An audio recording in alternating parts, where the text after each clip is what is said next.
안녕하세요. 여기는 광명시의 어머니 집이고요. 제가 이제 인사동에서 이렇게 술을 마셨어요. 오늘 술을 같이 마신 사람은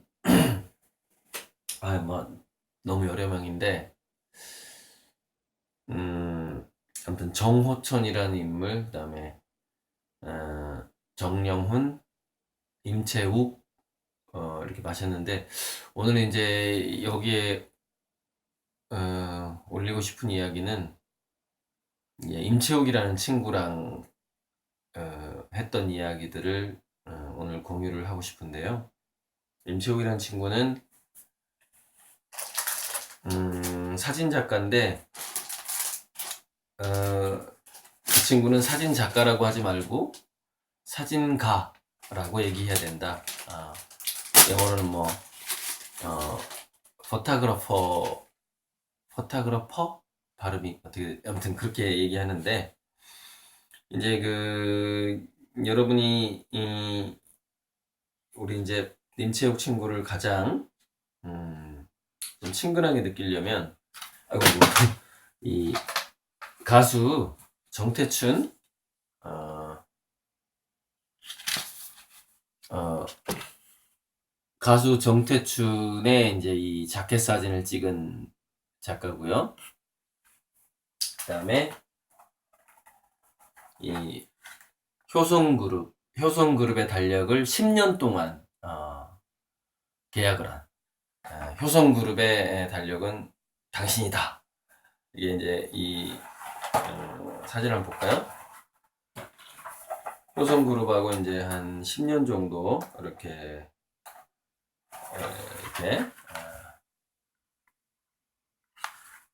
효성그룹의 달력을 이렇게 계약을 했고 또 오늘 얘기를 들어보니까 뭐 홍콩이었나 어떤 호텔에 200개의 사진 작품을 이렇게 제공하고 제가 정말 한 몇 년 전에 정말 제가 한 달에 한 30만 원도 못 벌 때 이 친구는 사진을 거의 매년 1억 원어치씩을 계속 팔았던 굉장히 엄청나게 잘 나가는 사진 작가였죠 당시에. 지금은 이제 조금 이 친구가 이제 새로운 작업을 준비하고 있는데 자, 이 시리즈랑 좀 어울리겠는데 자, 이런 사진을 찍다가 요즘에 이제 준비하고 있는 물론 예전부터 찍었던 건데 블루 마운틴 시리즈라고 제가 또 친구 작품을 계속 홍보해주고 있는데 자, 이 시리즈예요.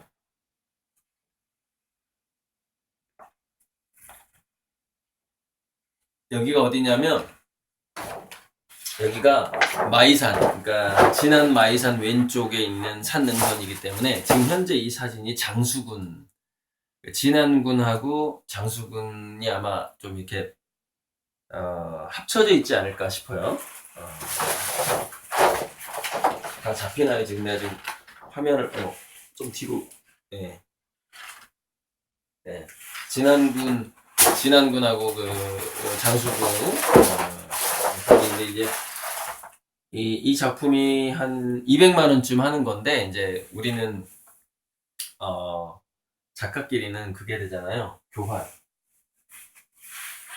작품 교환이 되죠. 그래서 제가 이 제작비 원가를 주고 원가는 일단 예의상 주고요.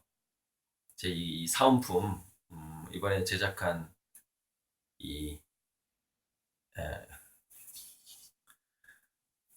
이 사은품 이 손수건인데 여기다가 이제 여기 밑에 보면 이 노란 별에다가 여기다가 이제 제 사인을 해서 이 친구랑 이제 줬는데 약간 뭐 교환이기도 하고 근데 사실 이 제작 단가보다는 이 그림 단가가 워낙에 비싸서 제가 이렇게 원가를 줬죠. 친구한테 주고서 이제 이렇게 약간 교환 형식이었는데 오늘 참 많은 얘기를 너무 많이 참 나눴는데, 제 그림의 비전에 대한 얘기도 했고, 그래서 여기서 이제 교환하기는 조금, 다 공유할 수는 없고요. 이 친구가 이제, 임채욱이란 이 친구가 2015년에 환기미술관에서, 이 친구는 환기미술관에서 이제 그, 김환기 작가 작품 바로 옆에 자기 그림을 걸었던, 사진 작품을 걸었던 친구인데, 그리고 이제 그, 영국의 사치 갤러리에서 아시아 작가 20명을 뽑았을 때, 전체 아시아 작가 중에서 이제 사진 작가를 4명을 장르별로 뽑는데 사진 작가 4명 중에 뽑혔던 사치 갤러리에서 그 정도로 이제 저보다는 훨씬 국제적으로 잘 나가는 친구죠. 근데 이 친구랑 이제 얘기를 하다가 되게 재밌는 얘기를 하는 거예요. 2015년에 환기미술관에서 전시를 하는데 그 당시에 이제 김환기 작가가 박수근, 그다음에 이중섭, 그 다음 세 번째 넘버 3였던 거죠. 그 당시에 2015년에 이게 국내 작가에서 그 그림 경매가로 넘버 3였는데 이 친구가 채우기가 조만간 김환기 작가가 넘버 1으로 올라가게 될 거다라고 2015년에 얘기를 했다는 거예요. 왜냐? 첫째, 이중섭, 박수근 작가의 그림은 크기가 작다. 근데 김환기 작가는 큰 게 많다. 그리고 환기미술관 측에서 김환기 작가의 그 진품의 그걸 뭐 분류, 뭐 아카이빙이라고 하기도 하는데 역사, 김환기 작가의 작품의 역사와 작품의 분류가 완벽하게 끝났다. 그래서 누가 봐도 검증이 되는 상황이다. 또 하나가 환기미술관에 소장고가 있는데 김환기 작가의 작품이 1000개가 쌓여 있다. 1000개 분량, 작품의 개수. 그래서 이 작품의 개수하고 그림값의 중요한 게 있는데 일단 우리가 그림을 브랜딩을 하려면은 계속해서 이제 그 어떤 작품이 경매에 나와줘야 되는 좀 그런 게 있어요. 그러니까 잊혀지면 안 되거든요. 그래서 작품의 개수가 중요한데 전 세계적인 그 작가가 되려면은 기본적으로 한 1만 개 정도의 작품이 이렇게 세계에 떠돌아다녀야만이 세계적인 작가가 된다라는 그런 이야기가 있는데 저는 이제 1만 개 이상을 할 수가 있죠. 근데 현재 이제 김환기 이 선배 작가는 한 천여 개가 이제 떠돌아다닐 수밖에 없는 거죠. 근데 저는 이제 아직 앞으로 만들어낼 작업이 많기 때문에. 근데 여러분 1만 개의 작품이라는 게요. 어마어마한 개수인데요. 제가요. 하루에 하나씩 그림을 그리면 조금 쉰다고 쳤을 때 1년에 300개잖아요. 그러면은 1년에 300개면은 10년에 3,000개죠. 그러면 30, 10년에, 그죠? 30년 돼야지 9,000개죠. 30년에 9,000개. 40년을 해야지 12,000개죠. 그러니까 하루에 하나씩 35년을 그려야만이 만들 수 있는 그림이 1만 개의 그림입니다. 근데 제가 요즘에 평균 일주일에 하나씩 그리고 있죠. 자, 제가 이 속도로 가서는 평생 1만 개의 그림을 그리기가 어렵다는 얘기가 나오죠. 근데 피카소는 5만 개를 세상에 배출을 했죠. 5만 개. 하루에 3개씩 했으니까. 하루에 3개씩 그렸으니까 피카소는. 대충 그린 그림이 아주 많죠. 그래서. 자, 이거는 제가 그냥 힌트만 드리는 거고요. 저는 1만 개는 아니고요. 제 계획은 제가 살아서 한 3만 개 정도를 세상에 내보낼 수 있다고 예측을 하고 있어요. 예측만 하고 있어요. 제가 뭐 몇 살까지 그림을 그릴지 이게 다 그냥 떠나서 그냥 대략 2, 3만 개 정도 가능하겠구나 이렇게 예측을 하고 있고요. 근데 이제 여기서 중요한 거는 보통 사람들이 그림이 희소성이 있어야지 귀하지 않냐라고 얘기하는데 그 희소성이라는 것은요, 어, 전제 조건이 있어요. 먼저 세계적으로 유명해진 다음에 희소성이 있어야지 가격이 이게 가치가 올라가는 것이지. 브랜드도 없는데 희소하다. 그러면 그냥 잊혀져 버려요. 그러니까 희소하다라는 것은 유명한 상태에서 희소해야 되는 거예요. 예, 그 부분을 오해하는 분들이 많은데. 근데 오늘 제가 이제 그 정호천 씨가 영화 감독도 하시는 분인데 이제 그분이랑 이렇게 얘기를 하다가 되게 재밌는 개념을 하나 이제 아이디어를 떠올렸는데 그냥 결과만 말씀드리자면 제가 이런 어떤 시스템을 만들 수 있을 것 같다는 느낌이 들었어요. 그게 뭐냐면은 제 그림을 소유 제 그림 소유자에게 마치 그 주식 배당금처럼 주식을 가진 사람들에게 이게 주식 매년 배당금이 나가잖아요. 마찬가지로 제 그림을 소유한 사람에게 매년 배당금이 나갈 수 있는 시스템을 내가 만들 수 있겠구나. 네, 오늘 그 생각을 했어요. 그래서 아마 될 겁니다. 될 거고요. 제 그림을 가진 분들은 배당금을 매년 받게 되는 그런 상황이 펼쳐지게 될 거예요. 중요한 건 제가 이 아이디어를 오늘 떠올렸다는 거예요. 그게 중요한 거야. 그렇게 해야 되겠구나. 할 수 있겠구나. 이 아이디어를 떠올렸고요. 참, 김한기 작가의 그 그림이 어디서 무엇이 되어 다시 만나래 이 그림 등이 이제 어, 점, 전면 점화라고 보통 요즘에 부르더라고요. 전면 점화가 우리 이제 임채욱 친구가 2015년에 이제 100억이 넘을 거라고 이제 예측을 했는데 그리고 이제 조만간 이제 우리나라 1등 작가가 될 거다 했는데 정말로 그렇게 됐죠. 그렇게 됐는데 그렇게 되는 데 있어서 중요한 게 일단은 작품의 개수와 크기와 개수가 중요하다 그랬죠. 개수가 어느 정도 돼야만이 브랜드가 올라갑니다.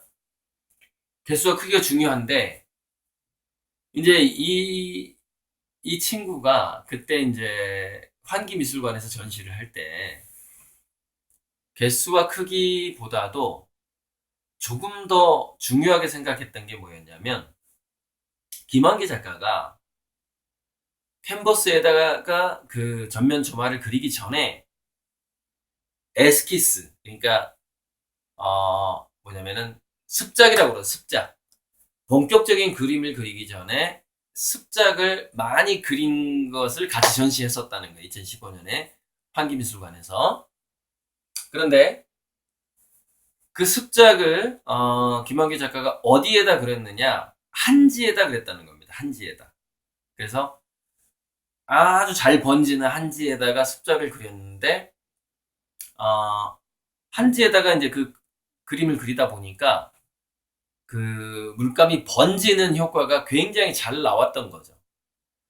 그래서 김한기 작가가 이 한지에서 이 수채화처럼 수묵화처럼 물감이 번지는 느낌을 어떻게 자기 작품에 옮길 것이냐를 굉장히 연구를 한 흔적이 그 전시 때 그 과정이 전체를 자기는 봤다. 그래서 추상화이긴 하지만 김한기 작가가 어떤 한국 특유의 동양 특유의 그 수묵화에다가 먼저 연습을 한 다음에 수묵화가 아니라 한지에다가 수묵화의 느낌을 먼저 연습을 한 다음에 캔버스에다 그걸 그대로 옮기고자 노력했다라는 점에서 이 추상화는 뭐랄까 동양인이 할 수 있는 추상화, 즉 서양인이 따라 할 수 없는 추상화라는 것이죠. 한지에다 계속 실험을 해서 그걸 캔버스에 옮겼다 이거죠. 그래서 서양인들이 쉽게 따라할 수 없는 아주 독특한 추상화다. 이거는 그리고 막 물감을 두껍게 바르는 게 아니라 캔버스에서 막 이렇게 번지기 기법으로 캔버스에다 그렸다라는 점, 굉장히 동양적이라는 점 때문에 이제 그 당시에도 동양적인 기법이 서양에서는 아주 잘 먹히는 시절이었죠. 그때도. 음, 그때 뭐 전광영 작가였나? 아무튼 한지를 막 접어가지고 한자 해가지고 엄청나게 이제 그림을 많이 팔았던 그 작가도 있었죠. 그러니까 뭔가 동양적인 미감이 있으면은 이게 서양인 사이에서 굉장히 그림이 잘 팔리던 그런 시절이었죠. 그래서 김한기 작가의 그 추상화가 그냥 딱 보면은 상당히 현대적이고 어 그냥 보통 서양화가 그린 것 같지만 자세히 보면은 그거는 굉장히 어, 동양적인 기법으로 그려진 거라는 거죠. 그래서 이 추상화는 굉장히 전 세계적으로 가치가 올라갈 것이라고 예측을 했다는 거예요. 제 친구 임채욱이가 뭐 개수도 있고 여러 개 있었지만은 기법 자체가 어, 어떤 동양적인 정신을 서양화적인 기법으로 표현을 했다 이런 거죠. 그래서 이제 제 그림도 이제 어떤 철학 자체는 원래는 사실은 평행우주론이라는 것은 동양 철학에 가까워서 예전에는 서양에서 물리학이 발달하기 전에는 사상 자체가 이제 원래는 이제 평행우주론 동양적인 거였는데 그래서 제가 앞으로 이제 이 친구의 얘기를 이제 인사동에서 쭉 듣다가 생각을 해낸 게 내가 아크릴화를 그리면서 기법 자체를 좀 너무 서양화에 가깝게만 좀 치중했었구나. 약간 동양적으로 그린 그림이 하나 있긴 있어요. 그게 이제 검정색 바탕에 흰색 태양 그림 있었어요. 그거는 제가 물감을 두껍게 안 바르고 태양만 두껍게 바르고 약간 여백의 미가 있었는데 그건 이제 화면에 나갔지만 화면에서는 표현이 되지 않죠. 그게 캔버스의 여백이 잘 드러나는 그림이 하나 있었어요. 근데 그 기법을 내가 좀 더 연구를 해야 되겠구나. 그러니까 캔버스의 그림을 그렸지만 그 동양적인 기법의 미학이 들어가는 방식으로 우주를 내가 표현할 수도 있겠다라는 생각이 오늘 정말 많이 들었어요. 그래서 한번 한 적은 있는데 예전에도 한 적이 있는데 다시 한번 본격적으로 동양적인 그 미감을 내 그림에 표현을 해야 되겠구나. 그 생각을 음, 오늘 이제 친구랑 얘기를 하면서 얘기를 했고요. 그 다음에 그 정호천 영화 감독이랑 얘기하면서는 내 그림을 가진 분에게 배당금이 가도록 해야 되겠다. 이 생각을 했고 또 이제 2차로 이제 신림동에 와서 이제 2차를 하면서 제가 지금 2차까지 했는데 약간 이 정도 글쎄 술을 뭐 많이 먹었다고 볼 수도 있고 좀 덜 먹었다고 볼 수도 있는 상황인데 2차 때 굉장히 또 중요한 이야기가 나왔어요. 다 말씀드리기는 어, 좀 거시기한데 아직은 터트리기가 좀 어려운. 근데 제가 하나만 말씀을 드리자면 우리나라에 이제 컬러 플랫폼이라는 3세대, 그러니까 비트코인이 1세대라면은 1세대, 2세대, 3세대 암호화폐를 준비하고 있는 어떤 사업가 얘기가 나왔어요. 근데 정말 재밌었던 게 컬러 플랫폼이라는 3세대의 어떤 그 암호화폐를 준비하고 있는 그 사업가가 음, 예술품의 가치를 암호화폐랑 접목하고자 하는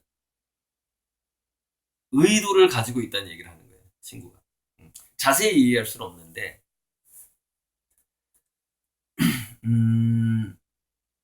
그래서 이 흐름이 벌써부터 움직이고 있구나. 근데 저는 이거를 이미 예측하고 있고요. 제 그림이 3세대, 4세대 암호화폐에 엄청난 역할을 하게 될 거라는 이야기를 공개적으로 몇몇 분에게 했어요. 2억 이상 투자자에게 했고, 그 다음에 저랑 가까이 지낸 형님한테 했어요. 근데 유튜브에서는 제가 살짝 얘기한 적은 있지만 오늘이 정말 좀 더 많이 밝히는 이 영상이 되겠네요. 그거를 이제 예전에 메리토크라시라고 해가지고 매력자본주의라는 이름이, 이 메리토크라시가 언제쯤 제가 본 용어냐면 거의 10년 전에. 왜 제가 10년 전에 본 거냐면 2009년에 제가 책을 쓸 때, 정규꼴찌 서울대 가다를 쓸 때, 그때 제가 그 책에서 했던 용어예요. 메리토크라시. 미래는 매력자본주의가 뜬다. 이 얘기를 벌써 제가 10년 전에 한 얘기입니다. 책에다 썼어요. 그런데 이 메리토크라시가 김남도 씨가 이제 그 트렌드 코리아를 쓰면서 큐토크라시라는 말로 살짝 바꿨는데, 큐토크라시는 메리토크라시보다 좀 약한 용어죠. 실질적으로 메리토크라시가 이제 굉장히 강력한 용어인데,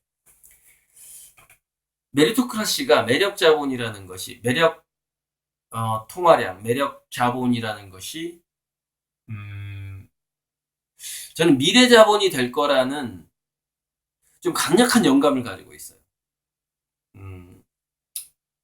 그렇게 될 것 같다. 그러니까 이거는 제가 이제 2차 술자리에서 한 얘기가, 여러분 우리가 어, 돈, 패, 화폐 뭐 이렇게 할 때 그 조개패, 조개가 들어가잖아요. 예전에 우리 이제 고대인들이 조개 껍데기를 돈으로 썼다는 얘기를 여러분 들어보셨죠? 그래서 예전에 제가 이거 오래전에 유튜브에서 한 적이 있는 얘기인데, 그 말도 안 되는데 바닷가에 가면 조개가 이렇게 많은데 어떻게 조개 껍데기로 화폐를 했지? 라고 저도 생각을 했죠. 근데 이거를 좀 더 면밀히 들어가 보니까 그렇게 크지 않은 사회에서는 이 조개가 하나의 약속이었던 거예요. 그러니까 바닷가에서 조개를 주워오는 사람이 없어요. 그러니까 지금 자본주의에 찌든 정신으로 생각하면 안 돼요. 완벽한 신용의 사회, 완벽한 신용사회, 과거에. 그래서 그냥 조개가 아니어도 돼요. 뭐 그냥 뭐라고 할까, 돌멩이여도 돼요. 돌멩이를 화폐로 할 수도 있었어요, 과거에는. 중요한 건 뭐냐, 야 우리가 이 돌멩이를 화폐로 하자 했을 때 그 돌멩이 외에 다른 돌멩이를 주워와서 이것도 돈이야 라고 하는 놈이 없었다는 거죠, 과거에. 완벽한 신용사회였다는 거죠. 그런데 지금은 그렇지가 않죠. 위조화폐도 막 나오고 있죠. 자, 그런데 블록체인이라는 것이 과거의 조개라든가 돌멩이를, 지금도 저쪽 아프리카인가 어딘가 가면 돌을 화폐로 쓰는 데가 있어요. 이렇게 화폐를, 돌이나 조개를 화폐로 썼던 완벽한 신용사회가 다시 오게 되는 거거든요. 그게 이제 블록체인이라는 거예요. 블록체인이라는 건데, 자, 문제는 이겁니다. 거래가 아주 많아지다 보니까, 통화량이 막 늘어나다 보니까 이 금으로 해결이 안 되는 상황이 왔단 말이죠. 금으로 해결이 안 되기 때문에 잠시 약속 화폐로 돌아갔단 말이죠. 근데 이 약속 화폐 시대가 문제가 있죠. 달러를 막 찍어내 버린단 말이죠. 그래서 이게 결국 한계에 부딪히게 돼 있어요. 그래서 다시 이게 너무 막 돈을 막 찍어내 버리는 이런 걸로 가지 말자. 그래서 뭔가 그래도 우리가 지구상에 있는 어떤 실물, 그래서 금이면 금, 땅이면 땅, 나무면 나무. 왜 나무가 가치가 되죠? 이산화탄소를 저장하고 산소를 내뿜잖아요. 자본이 되는 거예요. 지금 브라질에서 열대우림이 사라져가는 것을 막을 방법은 뭐죠? 전 세계에서 돈을 모아서 브라질을 주는 수밖에 없어요. 열대우림을 파괴시키지 말아주세요.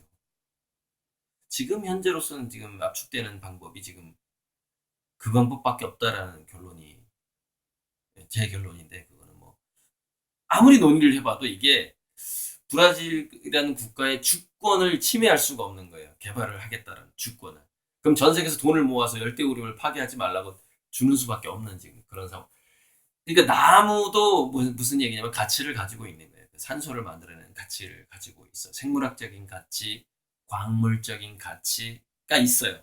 근데 생물적인 가치와 광물적인 가치가 매력이라는 가치의 확장성을 따라올 수가 없는 거죠. 그 확장성.